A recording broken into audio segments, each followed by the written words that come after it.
And right now we turn our attention to the energy industry. It's a real pleasure to be joined in the studio, first of all, by Sean Evers, Managing Partner of Gulf Intelligence. Sean, good to see you. Good evening, Richard. Also with us tonight, James McCallum, Chief Executive of Senergy, an energy services company based here in the UAE. James, welcome. Good evening, Richard. Loads to talk about today. This week was the Energy Markets Summit that you and your organisation, Sean, you hosted here in Dubai.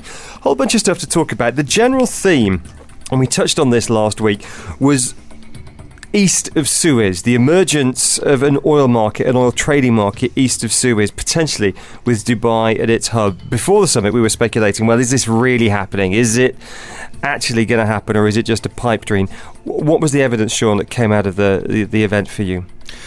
Well, I think clearly that Dubai, as a centre of the energy trading and marketing industry, is emerging. I don't think there's any doubt about that. Has it reached a critical mass of significance yet? I'd say it's close. I mean, you now have every major energy trading company in the world with a footprint here. You have, of course, all of the international oil companies who also trade commodities and energy products. Not all of them do it here, but a number of them do.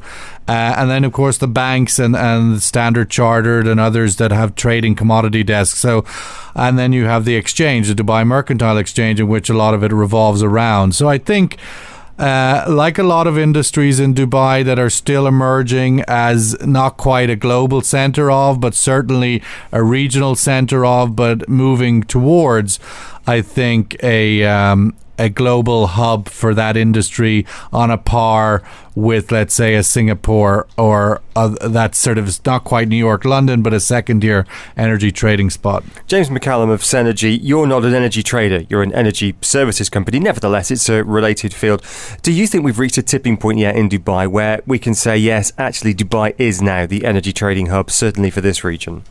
Picking up on the point which Sean makes, we're seeing a great development in the energy space here, both in the trading environment and in the upstream environment, which is the part of the industry in which I function. There was a very good point made by Christopher Fix of Dubai Mercantile Exchange. There is a real logic to this being the case. We're sitting on the vast majority of the world's producible hydrocarbons and abreast some of the world's largest reserves, and we sit facing the two most successful growth economies in the world, India and China. It's a natural place for there to be an energy hub.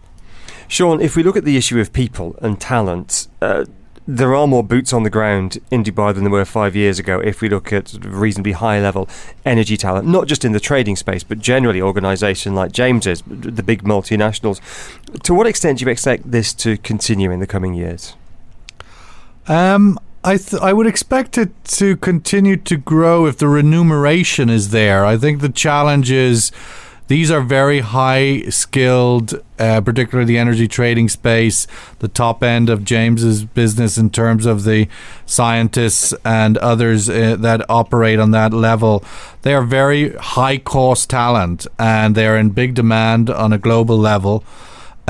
So competing to bring talent on multiple levels, but on the high-end level in very niche areas like energy trading or high-end in energy services, whether it be geophysicists and so on, I think is a challenge. I mean, James, you're better positioned on that than I. I think you're right. I mean, remuneration, though, is only one element of it. I mean, quality of life is a very, very important element of it. Once you get to the sort of like the levels that many of the industry's technical specialists have achieved, they're making lifestyle decisions about where they want to be, where they want to live, where they want their children to go to school.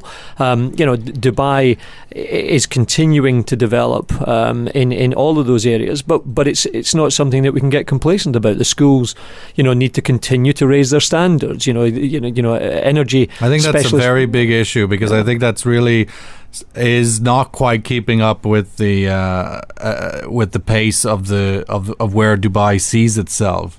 Education needs to step up.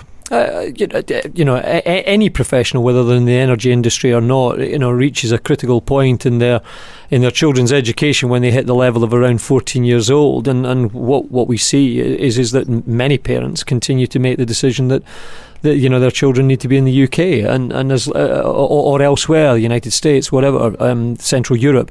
We need to break that if we're actually going to build a consolidated knowledge hub here. But it's certainly possible. It's certainly doable. Another issue that was raised, and this was interesting, His Excellency Al-Taya was speaking at the event.